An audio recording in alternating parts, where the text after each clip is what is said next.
and as Edward prayed, little Clara knelt and sobbed, while Alice caressed her with her arm round her waist, and stopped at times her prayer to kiss and console her. When they had finished, Alice led her away to her bedroom, followed by Edith, and they put her to bed.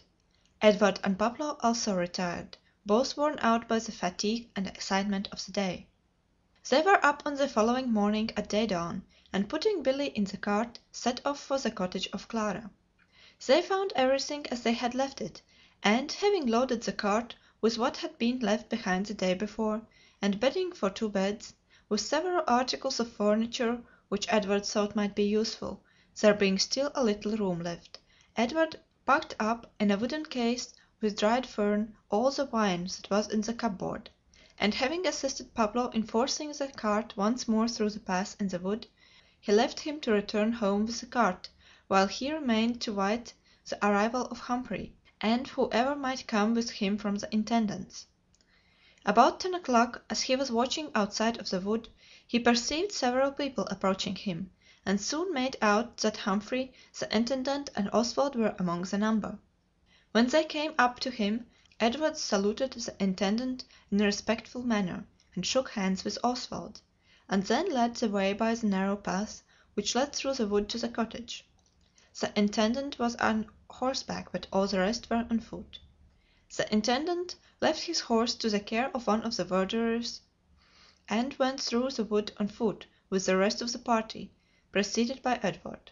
He appeared to be very grave and thoughtful, and Edward thought that there was a coolness in his manner toward himself, for it must be recollected that Mr. Heatherstone had not seen Edward since he had rendered him such service in saving the life of his daughter.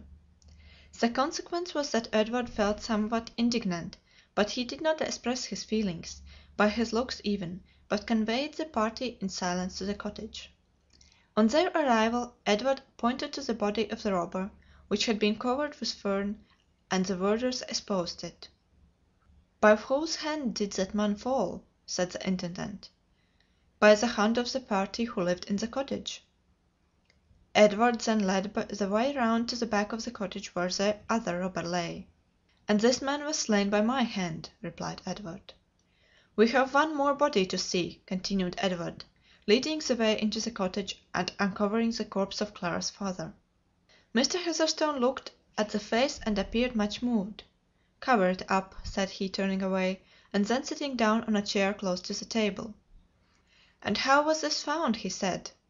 "I neither saw this person killed nor the robber you first saw, but I heard the report of the firearms at almost the same moment, and I presume that they fell by each other's hands." The Intendant called his clerk, who had accompanied him, and desired him to get ready his writing materials, and then said: "Edward Armitage, we will now take down your deposition as to what has occurred." Edward then commenced by stating that he was out in the forest and had lost his way and was seeking a path home. "You were out in the forest during the night?" "Yes, sir, I was." "With your gun?" "I always carry my gun," replied Edward. "In pursuit of game?" "No, sir, I was not. I have never been out in pursuit of game during night time in my life." "What were you then about? You did not go out for nothing." "I went out to commune with my own thoughts. I was restless, and I wandered about without knowing where I went, and that is the reason why I lost my way." "And pray what may have excited you?" "I will tell you. I was over with Oswald Partridge the day before you had just arrived from London, and he gave me the news that King Charles had been proclaimed in Scotland, and that news unsettled me." "Well, proceed." Edward met with no more interruptions in his narrative. He stated briefly all that had taken place, from the time he fell in with the robbers till the winding up of the catastrophe. The clerk took down all that Edward had stated, and then read it over to him to ascertain if he had written it down correctly, and then inquired of Edward if he could read and write. "I should hope so," replied Edward, taking the pen and signing his name. The clerk stared, and then said: "People in your condition do not often know how to read and write, Mr. Forester, and therefore you need not be offended at the question."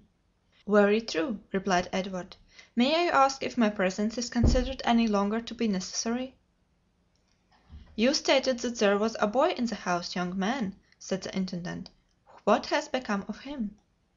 "He is removed to my cottage." "Why did you do so?" "Because when his father died I promised to him that I would take care of his child, and I intend to keep my word." "You had spoken with him, then, before he died?" said the Intendant. "Not so; it was all carried on by signs on his part, but it was as intelligible as if he spoke, and what I replied he well understood, and I really think I removed a great anxiety off his mind by giving him the promise." The Intendant paused and then said: "I perceive that some articles have been removed, the bedding, for instance. Have you taken anything away?" "I have removed bedding, for I had no bed to offer to the lad, and he told me that the cottage and furniture belonged to his father. Of course by his father's death it became his, and I felt that I was warranted in so doing." "May I ask, did you remove any papers?" "I cannot tell. The lad packed up his own things. There were some boxes removed, which were locked up, and the contents are to me wholly unknown. I could not leave the boy here in the scene of death, and I could not well leave the property belonging to him to be at the mercy of any other plunderers of the forest. I did as I considered right for the benefit of the boy, and in accordance with the solemn promise which I made to his father." "Still the property should not have been removed. The party who now lies dead there is a well known malignant." "How do you know that, sir?" interrupted Edward. "Did you recognize him when you saw the body?" "I did not say that I did," replied the Intendant. "You either must have so done, sir," replied Edward, "or you must have been aware that he was residing in this cottage. You have to choose between." "You are bold, young man," replied the Intendant, "and I will reply to your observation. I did recognize the party when I saw his face, and I knew him to be one who was condemned to death, and who escaped from prison a few days before the one appointed for his execution. I heard search had been made for him, but in vain, and it was supposed that he had escaped beyond the seas. Now his papers may be the means of giving the parliament information against others as well as himself." "And enable them to commit a few more murders," added Edward. "Silence, young man; the authorities must not be spoken of in so irreverent a manner. Are you aware that your language is treasonable?" "According to Act of Parliament, as now present constituted, it may be," replied Edward, "but as a loyal subject of King Charles the Second I deny it." "I have no concern with your loyalty, young man, but I will not admit any language to be uttered in my presence against the ruling powers. The inquest is over. Let every one leave the house except Edward Armitage, to whom I would speak alone."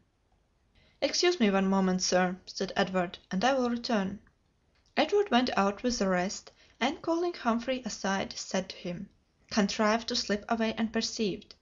Here are the keys. Haste to the cottage as fast as you can. Look for all the papers you can find in the packages taken there.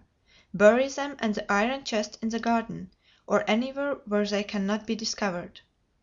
Humphrey nodded and turned away, and Edward re-entered the cottage. He found the Intendant was standing over the corpse. He had removed the coverlid and was looking mournfully down on the face disfigured with blood. Perceiving the entrance of Edward, he again took his seat at the table, and after a pause said: "Edward Armitage, that you have been brought up very superior to your station in life is certain, and that you are loyal, bold, and resolute is equally so.